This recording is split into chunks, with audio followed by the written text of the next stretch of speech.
Cameroon, Bandung, Africa, Bandung, to the world, Bandung. Your Ekuna man, your Bamenda man, your Ngi man, your Bakweri man, and proudly so your Anglophone brother. You're welcome on this platform, ladies and gentlemen. There's a total difference between assistant coach and personal assistant. Parce que j'ai lu beaucoup de choses sur les RS. Les gens qui essayent de justifier la colère de Mark Brice. Mais, désolé les amis, vous êtes totalement dans le non-sens. J'ai un document ici. Voilà. Je crois que je vais essayer de montrer à ceux qui me suivent. J'essaie d'arranger ça pour vous montrer.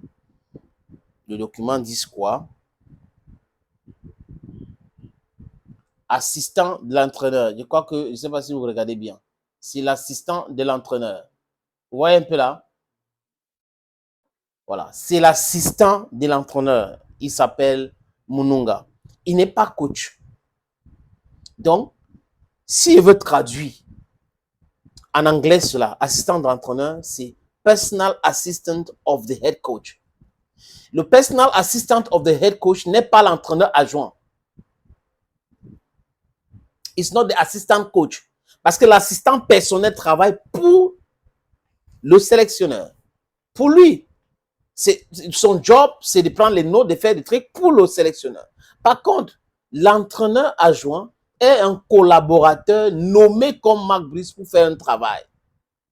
Donc, l'entraîneur adjoint peut décider d'avoir aussi son assistant personnel. Mais ce n'est pas pour autant qu'on va le mettre sur le banc des touches. Mark Brice a été recruté sur un contrat avec ses assistants.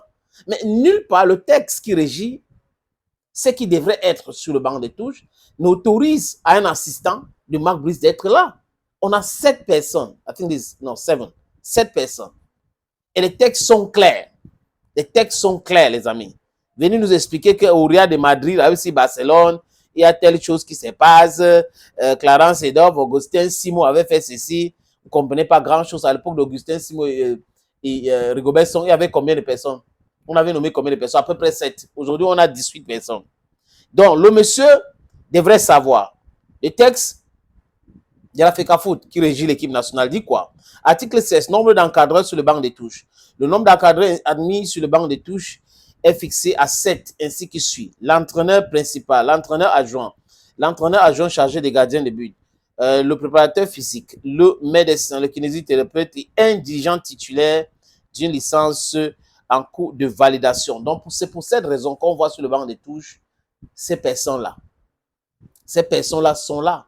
Et si on parle de Pago, David Pago, parce que certains sont en train de dire, mais on peut mettre Pago de côté, non, et tout ça pour mettre Mununga. Pago est sélectionné adjoint numéro 2. Il a une licence donnée par la Fédération camerounaise de football. Est-ce que Mununga a une licence? Son travail, c'est quoi? Son travail, c'est quoi? Chuchoter dans l'oreille de Mark Brice. Donc, allez trouver. Peut-être qu'il y a beaucoup de choses dans cela qu'on ne maîtrise pas. Mununga doit être quelque chose à Mark Brice. Hein? Suivez bien mon regard, les amis. Il doit être vraiment quelque chose à Mark Brice. Est-ce que vous pensez ce que moi, je pense? Donc, il y a une différence entre entraîneur adjoint et assistant du sélectionneur. Il y a vraiment une différence.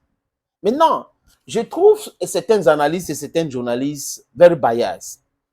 C'est les mêmes qui nous expliquaient que la FECAFOOT ne peut pas choisir le stade et que le match doit se jouer à Yaoundé. Que la FECAFOOT ne peut pas. Il n'y a pas de texte qui donne l'autorisation à la FECAFOOT, même la CAF. C'est au ministère, c'est l'ONIES. Mais ce sont de mêmes gens qui ont fermé leur gueule quand le match s'est joué à Garoua. C'est exactement comme ça. Vous avez des gens qui soutiennent la dictature, qui essayent d'expliquer l'inexplicable pour des raisons qui sont des raisons vraiment évidentes. On sait pour qu'ils roulent, pourquoi ils font cela.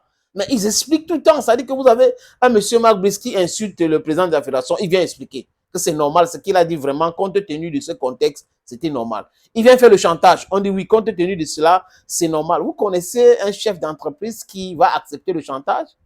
Vous pouvez être talentueux. Vous pouvez être un génie. Un chef d'entreprise préfère travailler avec quelqu'un qui respecte les règles, qui est rigoureux, qui veut travailler bien et qui ne fait pas le chantage. Mark Brice est entré dans cette spirale de chantage parce qu'on lui a tellement mal expliqué le Cameroun et monsieur Mark Brice a pensé qu'il a bien compris le Cameroun. C'est là où il y a l'erreur. L'erreur de Mark Brice, c'est de penser qu'il maîtrise tellement le Cameroun et fonctionnement. Mark Brice, pose la question à tes frères, paye même un conseil. Il va t'expliquer les textes de la CAF, de la FIFA, de la fédération. Il va t'expliquer la différence qu'il y a entre un club et une équipe nationale. Il va t'expliquer, j'ai l'impression que lui ne connaît pas. Et comme il ne connaît pas, vous avez des blagueurs qui sont des braqueurs, des brigands même à la limite, qui disent qu'ils sont des blogueurs. Et ils vont raconter des choses, des inepties tous les jours. Marco Brisso, dans quelques heures, on va voir si tu tiens vraiment parole, n'est-ce pas? Mais sache que même si tu loupes l'autre aussi, tu essaies de justifier, expliquer quoi que ce soit ou quelque chose se passe, tu vas devoir partir. Ne t'inquiète pas, tu vas partir avec la honte. Je dis qu'avec la honte. No, no, no. There's no way you can pardon, but do not forget. This guy cannot make me forget the different humiliations he has tried to mate on Samuel Eto'o. It's not possible. It is not possible. Yeah, some people say, are you taking it personal? It's personal. It's personal. If you are defending Africa, you should defend African values and say no to this nonsensical nonsense of the West and its children who thinks it's just business as usual to come to Africa and disrespect our legends, disrespect our people. We should say no to it. Thank you, friends, and bye-bye.